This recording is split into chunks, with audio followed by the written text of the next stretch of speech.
आबै जाओ ले जाओ हमारी पाकल पाकल आम अंगूर सेब सो सस्ता आम आबै जाओ ले जाओ। अरे भाई रे देखी रहो ई छौरी कते नीक आम बेचे छे। चल त एकरा से देखै छिए केना की छे एकर आम के भाज केना की दै छे केना छे नै छे। चल त कनी देखै छिए आ छौरी देखियो बड़ नीक छे रो। आम से त बेसी यहाँ नीक लगै छे। हां चल कनी चीख दे कनी ठोक दे आई ऊपर तू छौरी आम गे हमर पाकल छे आम अंगूर सेब से छे कम दाम। आय हां से केना बुझबो गई। हमर पाकल छे आम अंगूर सेब से छे कम दाम जल्दी ल ले अही ठाम लाल लाल छे रे आम घर में भौजी ले तो हर नाम रे। अच्छा ई बात त कनी चीख दे कनी ठोक दे आई अपन तू छौरी आम गे। कनी चीख दे कनी ठोक दे आई अपन तू छौरी आम गे।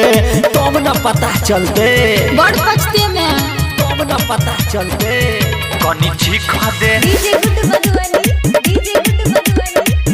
मंचला रिकॉर्डिंग स्टूडियो। कनी चीख दे कनी ठोक दे आई ऊपर तू के छोरा बोले चिटिया एहन न बोली रे। हां हमरा आम के चर्चा की गई चल टोली रे। से त हम बुझै छिए के छोरा बोले चिटिया की गई एहन न बोली रे। हां हमरा आम के चर्चा अच्छा चल टोली रे।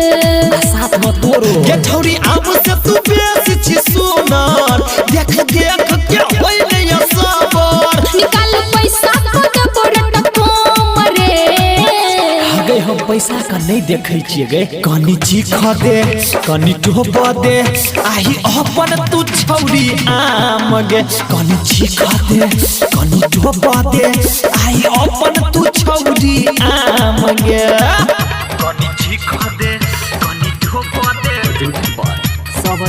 कनी चीख दे डीजे गुड मधुबनी मंचला रिकॉर्डिंग स्टूडियो। कनी चीख दे कनी ठोक दे आई ऊपर तू छौरी तोरा बारे में हम की सब जानै छी। अरे वो तो हम लफुआ छबे क्या तू केहन छी हम पहचानै छी। अरे के नहीं पहचाने छ तोरा बारे में हम आय सब जानै छी। हां तू केहन छी हम पहचानै छी। सब पहचाने ये संजीत लाल के बात ले मानी नहीं तो भोज में पूरा बदनामी। मंजित बाबू से जाके तू पूछ ले रे। अगर वो तो तोरे पार्टी में छौ देखै छी। कनी चीख दे कनी ठोक दे आई अपन तू छौरी आम गे। कनी चीख दे कनी छुब दे आई अपन तू छौरी आम गे।